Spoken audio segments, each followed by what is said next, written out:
नमस्कार, जिंदगी मिलेगी दोबारा या खास कार्यक्रमात आपलं स्वागत. मी अमोल जोशी. आयुष्य हा होकार आहे तर मृत्यू हा नकार आहे. पण अनेकदा अनेकांच्या आयुष्यामध्ये अचानकपणे हा नकार समोर येऊन उभा राहतो आणि मग सुरू होतो होकार आणि नकाराचा संघर्ष. या संघर्षात नकारावर मात करत होकार खेचून आणणाऱ्या व्यक्तीच असतात आशेची खरी बेटं.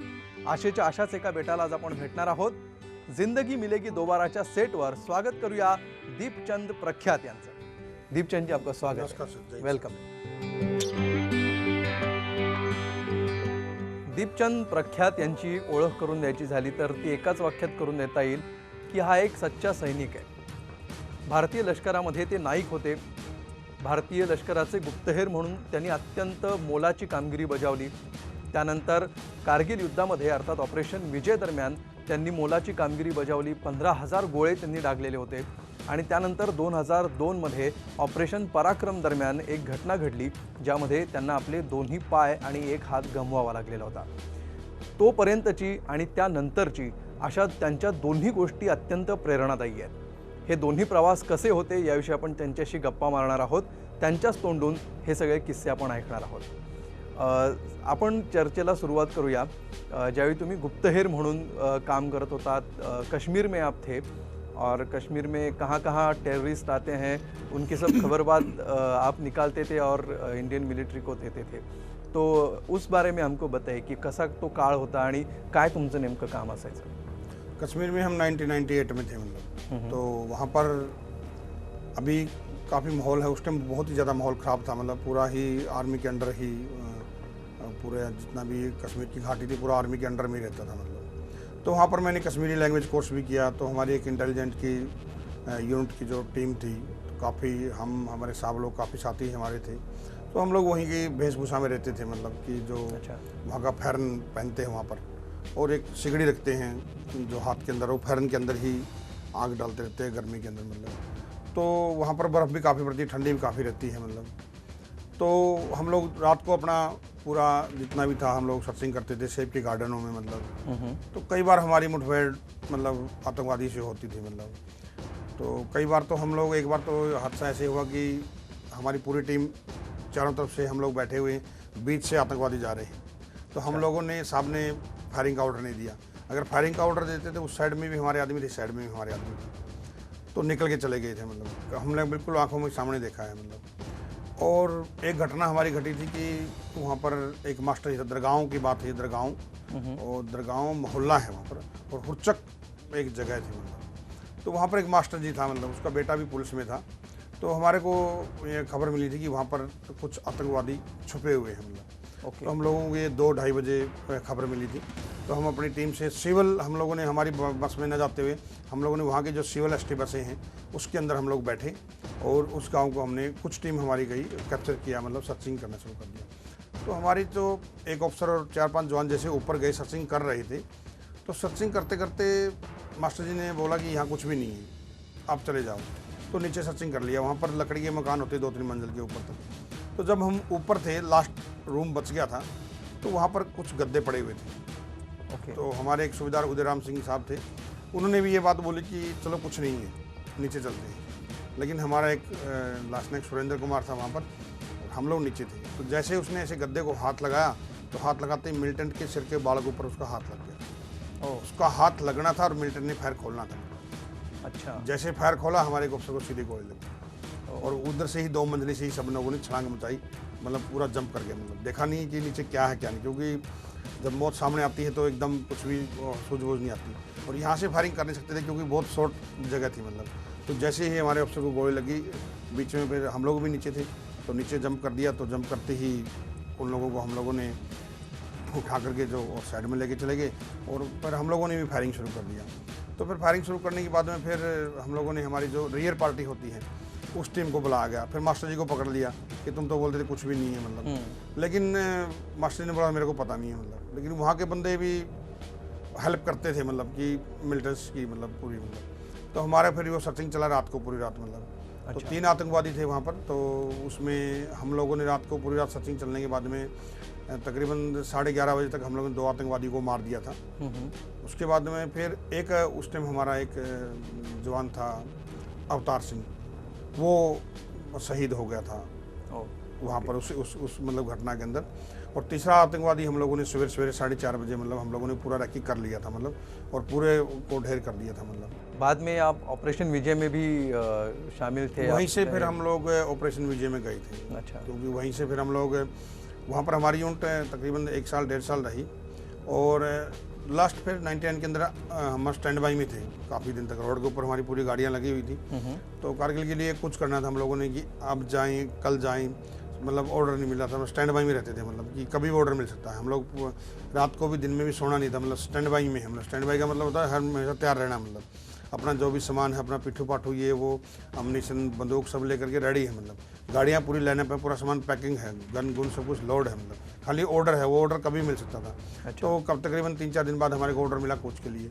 तो हम वहाँ पर सोनामार्ग से होते हुए और गुमरी से होते हुए, और फर्स्ट हम लोग पहुँचे थे तलोलिंग के अंदर।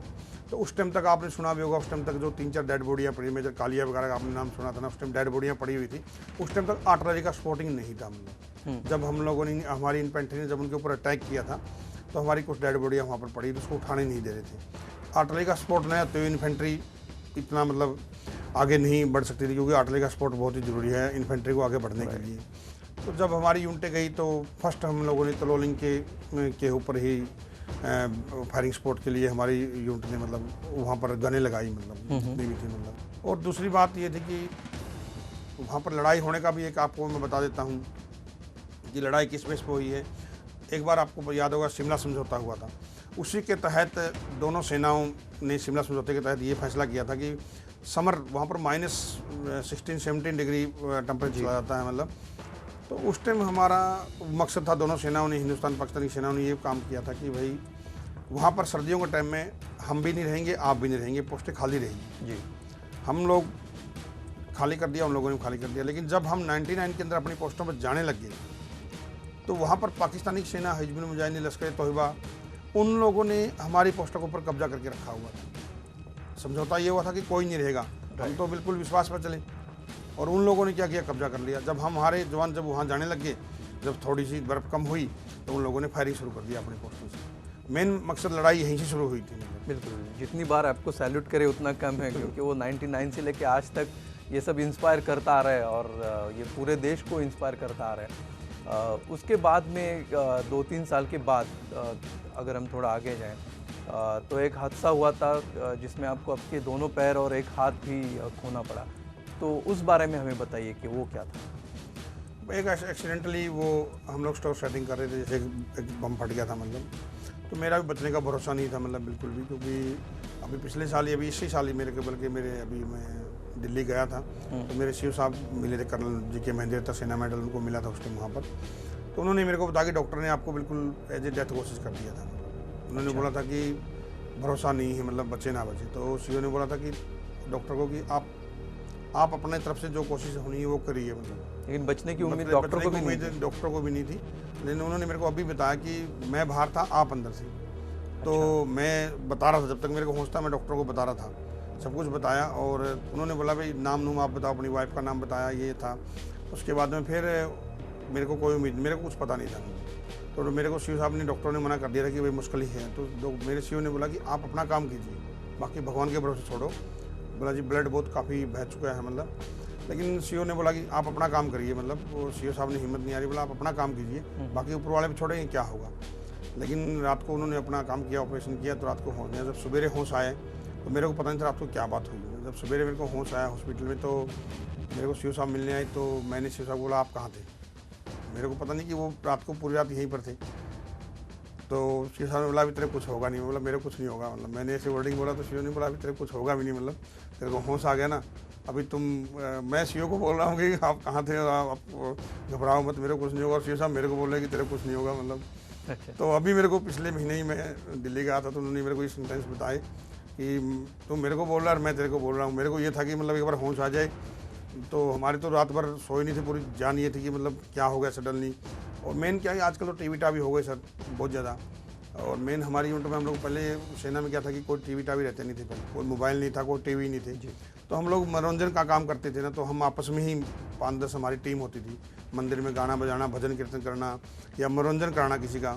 तो उस टीम में भी मैं था, तो काफ़ी आदमियों को थोड़ा सा दिल में लगाव भी था बंदे को कि भाई जनता को हंसाना है, तो इस कारण से काफ़ी लगाव भी था जनता को मेरे साथ में। तो उनकी भी बहुत दुआ थी मतलब कि ये बंदा बचना चाहिए मतलब किसी भी हालत में मतलब। बिल्कुल, और अब बच गए। हाँ सर, ये बहुत सबकी दुआ है, मेरी यूनिट की खास करके बहुत दुआ है इसमें।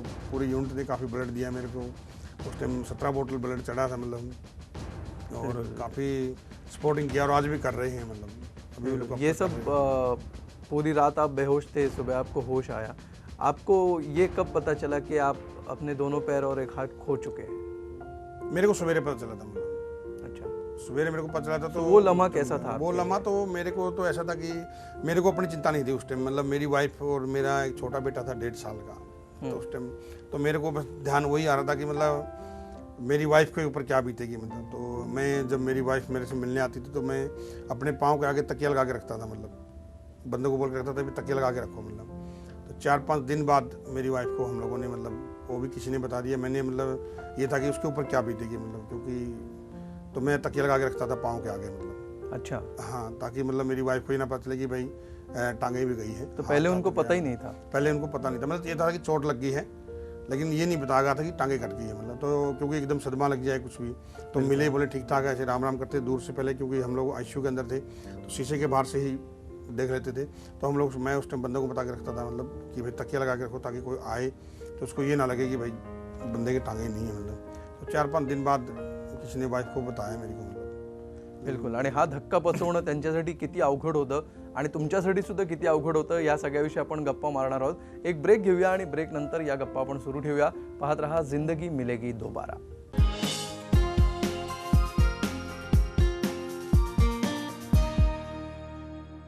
पुन्हा स्वागत जिंदगी मिलेगी दोबारा या खास कार्यक्रमामध्ये आपण गप्पा मारतो आहोत दीपचंद प्रख्यात यांच्याशी।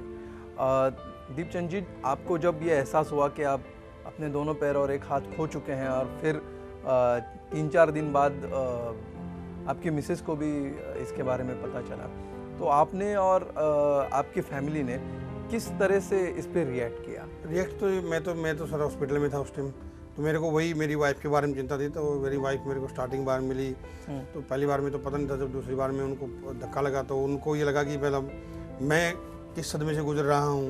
मतलब उन्होंने मेरा दुख ज़्यादा दिखा, मतलब कि भाई जो भी हो गया है तो मैं इस चीज़ को मतलब ज़्यादा दुख उनके सामने व्यक्त ना करूँ मतलब। और मैं ये सोच रहा था कि मतलब मेरी वाइफ ज़्यादा दुखी ना हो मतलब, क्योंकि ये सदमे से मतलब कि, तो यही आपको एक दूसरे की ज़्यादा चिंता थी सर मतलब। तो लेकिन मेरी वाइफ ने काफ़ी सपोर्ट किया सर उस टाइम, क्योंकि उन्होंने बोला कि मेरे को पता चल गया था 3-4 दिन बाद, मतलब स्टार्टिंग में नहीं पता था मतलब। तो उन्होंने बाद में मेरे को ये बताया कि मेरे को ये था कि मतलब भाई आप ज़्यादा चिंता ना करो, और मेरे दिमाग में ये चलता था कि मतलब कि वाइफ ज़्यादा चिंता ना करें। ये हादसा होने से पहले मैं क्रॉस कंट्री करता था, भागता था मतलब। ओके, तो वो बात याद आती, तो एक बार डॉक्टर ने मेरे को बोला, नए जो डॉक्टर कोर्स करते हैं, कि आपके साथ कैसे हो गया।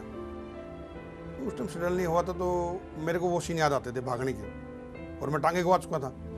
तो मेरे को वो सीन याद आया कि मतलब मेरे एकदम वो सीन याद आ कि मैं कैसे भागता था मतलब। और जो चीज़ अपने पास कुछ, आप देखना कभी चीज़ हमारे पास जब नहीं रहती ना, उसकी ज़्यादा याद आती है अपने को। बिल्कुल, जब तक हमारे पास कोई चीज़ है उसकी अहमियत नहीं समझते, जब वो चीज़ चली जाती है तब उसकी आपके दिमाग में मतलब वो हो जाती है। तो मेरे को एकदम मेरे आंखों में आंसू आ गए, तो उन्होंने, डॉक्टर ने बोला कि सॉरी बोले आपको मतलब ऐसे गलती से पूछ लिया। बोला सर गलती की बात नहीं है, मेरे को ना मेरा वो सीन याद आ गए थे मतलब पीछे के, कि आपने पूछा और सडनली मेरे को वो याद आ गई थी मतलब। वो दिन है, आज का दिन है मतलब। उसके बाद कभी भी इस मैटर के ऊपर कभी आंखों में आंसू नहीं आए। तो आपका इतना सब हो गया, 2 टांगे आपने गंवाई, एक हाथ गंवाया, फिर भी आप पहले जब आपको ये पता चला उसी वक्त आप ये सोच रहे थे कि मैं अभी वाइफ को क्या बताऊं, उसको क्या लगेगा।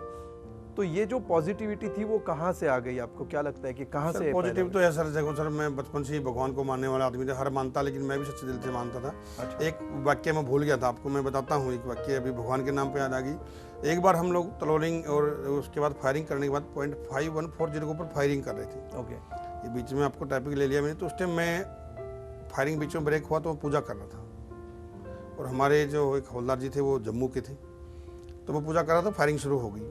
तो वहाँ तो जगह कुछ नहीं था, मतलब जो भी पत्थर के नीचे घुस गया तो घुस गया मतलब।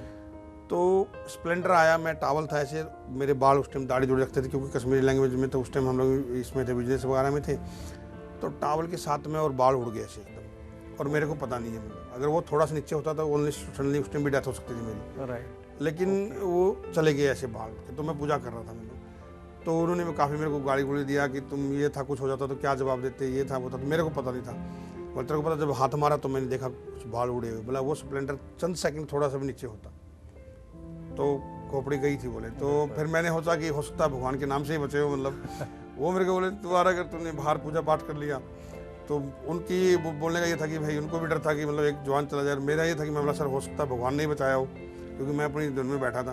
तो मैंने और भी संघर्ष हुआ कि नहीं आज जो भी है हम मानो तो सब कुछ है सर। तो मैंने उस दिन भी जब मैं ठीक था 99 के अंदर, तब मैंने सोचा कि नहीं है सब कुछ है तो भगवान ने ही बचाया है और अभी होगा नहीं, मतलब बिल्कुल मरेगी नहीं। उस टाइम से और ज़्यादा पक्का दृढ़ विश्वास हो गया था मतलब। तो वो था। और दूसरी बात जब ये हादसा हुआ तब मैंने उस टाइम भी सोचा कि जो होना हो तो हो गया सर। मतलब अगर हमने इसको नेगेटिव लेंगे तो मेरे बच्चे, क्योंकि मेरी फैमिली को उस टाइम भी प्रेग्नेंट थी मेरी वाइफ, तो 4 महीने के करीब थे, तो उसके ऊपर क्या असर पड़ेगा मतलब।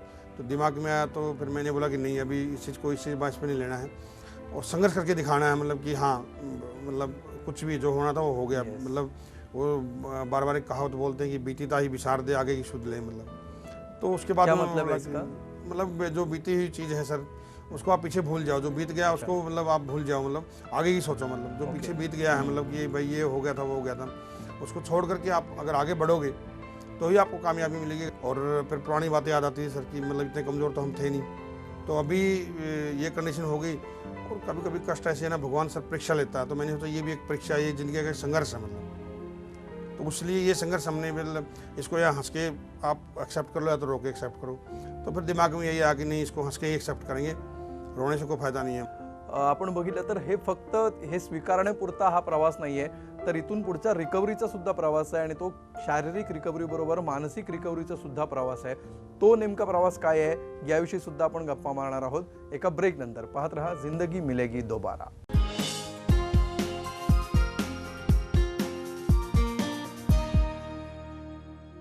पुन्हा स्वागत जिंदगी मिलेगी दोबारा या खास कार्यक्रमामध्ये।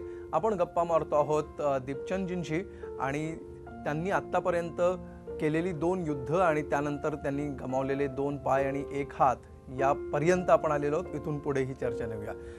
दीपचंदजी तुम्ही हे स्वीकारलं, तुमच्या पत्नीने सुद्धा हे ॲक्सेप्ट केलं की आता इथून पुढे आपल्याला स्ट्रगल करायचं आहे आणि तो रडत रडत करण्याऐवजी आता हसत हसत करायचं आहे। मात्र त्यानंतरचा तुमचा प्रवास हा प्रचंड आश्चर्यकारक राहिलेला आहे, कारण ज्यावेळी असं काही होतं तो लोग यूजुअली व्हील चेयर पे आ जाते हैं, लेकिन आपका ऐसे नहीं हुआ। आप अभी चल सकते हैं, आप घर के सारे काम खुद ब खुद कर लेते हैं, आप वजन भी उठा लेते हैं, आप गाड़ी भी चला लेते हो। तो ये सब कैसे हुआ? सर ये था कि मेरे साथ एक और बंदा था, मतलब जहाँ पर हम लोग पूना में हॉस्पिटल में थे, आर्टिफिशियल लिम्ब सेंटर पूना में सबसे बड़ा इंडिया का वही था। अभी तो काफ़ी शाखा खुल गई है। तो वहाँ पर एक बंदा और था जिसकी दोनों टांगें कटी हुई थी। तो वो मैंने उसको भी बोला था कि मैं उसको व्हील चेयर पर घुमाता था जब मेरे को पाँव मिल गए थे। तो मैं उसको भी बोलता था कि नहीं हमने एक्सेप्ट करना है इस चीज़ को। यंग लड़का था, अनमैरिड था मतलब। तो उसने अब तक स्वीकार नहीं किया, मतलब कि भाई नहीं उसको शर्म आती थी। मतलब कि मैं बोला उसको शर्म, हमने तब शर्म आनी चाहिए कि हमने कुछ गलत काम किया हो। हमने देश के लिए ही किया, जो कुछ किया हमने देश के लिए किया है। बिल्कुल। और अपने आप को ये गर्व करना चाहिए कि हमारी जो ज़िंदगी थी वो किसी के काम आई है, देश के लिए काम आई है। हर नागरिक चाहता है कि मैं देश के लिए कुछ करूं, और हर आदमी को मौका नहीं मिलता। तो हम खुशनसीब थे मतलब कि हमारी ज़िंदगी मतलब इस चीज़ के काम आई है।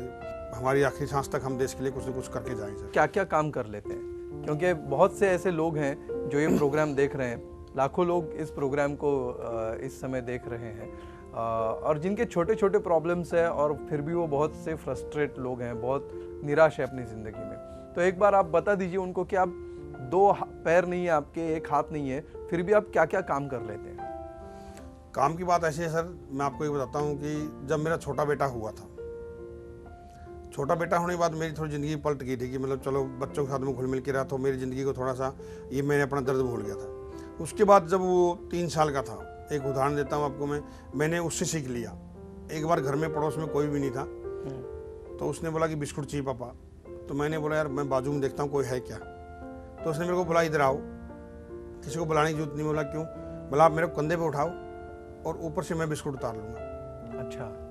तो फिर मैंने उसी टाइम एकदम दिमाग में आई कि जब ये लड़का 3 साल का ये बोल रहा है कि तुतला के बोल रहा है कि किसी को बुलाने की ज़रूरत नहीं है, आप मेरे को इधर बिठाओ, बोले क्या हुआ, बोला बिठाओ, तो बिठाया, मैंने इधर ऐसे बिठाया और वो खड़ा होकर उसने बिस्कुट उतार लिया, और घर में मैं और लड़का दोनों। तो मैंने सोचा कि यही समझ लो साक्षात भगवान आ गया तुम्हारे सामने। क्या बात है, क्या बात तो फिर उसके बाद में मैंने सोचा कि नहीं सब कुछ करेंगे, मतलब फिर मैंने गाड़ी भी चलाई सर, और दूसरों के काम के लिए भी मैं घर के सारे काम कर लेता हूँ, मतलब इंक्लूडिंग मेरे को, मैं दूसरों के काम आता हूँ, मैं किसी से काम नहीं लेता हूँ। मैं बोलता हूँ कि मेरा कोई काम बताइए जो मैं भी कर सकता हूँ, मतलब मैं आपके काम आऊँ। मतलब तो दुखी होने की बात यह है कि मतलब सर वो पॉजिटिव और नेगेटिव की बात है कि हम लोग किसी चीज़ को हो गया तो हम लोग अपना दुख मत देखो सर। ऐसे ऐसे दुखी बंदे भी हैं जिसको दूसरे का दुख देखो तो अपना दुख कम लगेगा। मतलब बिल्कुल। मेरे पास, मैं इसलिए बोल रहा हूँ कि मेरे पास एक बंदा और था जिसके दोनों आँखें और दोनों हाथ नहीं थे। ओह, तो मैं उसको भी कई बार याद करता हूँ कि वो भी इंसान था, दोनों हाथ नहीं है उसके, दोनों हाथ कटे हुए हैं, टांगे हैं और दोनों आंखें नहीं है। तो मैं सोचता हूँ जो भगवान ने छोड़ दिया वो भी तो कम से कम उसकी भी दया दृष्टि ऊपर वाले की, कि चलो अगर आंखें चली जाती तो क्या कर लेते। तो कम से कम ऊपर वाले का ये शुक्र मनाते हैं हम लोग कि जो बचा हुआ है ना उसको ठीक ठाक रखे, मतलब बाकी कोई दस्त नहीं है, मतलब चलती रहेगी गाड़ी से। बिलकुल. ही एवढी इन्स्पायरिंग स्टोरी तुम्ही सांगताय. अजूनही बऱ्याच गप्पा खरं तर दीपचंद यांच्याबरोबर आपल्याला मारायच्या आहेत. त्यामुळे एका भागामध्ये संपणाऱ्या या गप्पा नक्कीच नाही आहेत. या भागामध्ये आपण आज इथेच थांबतो आहोत. मात्र पुढच्या भागामध्ये दीपचंदजींबरोबरच्याच गप्पा आपण सुरू ठेवणार आहोत. त्यामुळे या आठवड्यातल्या या भागामध्ये आज आम्ही इथेच थांबतोय. पुढच्या भागात पुढच्या आठवड्यात आपण पुन्हा भेटूया. तोपर्यंत विसरू नका, जिंदगी मिलेगी दोबारा.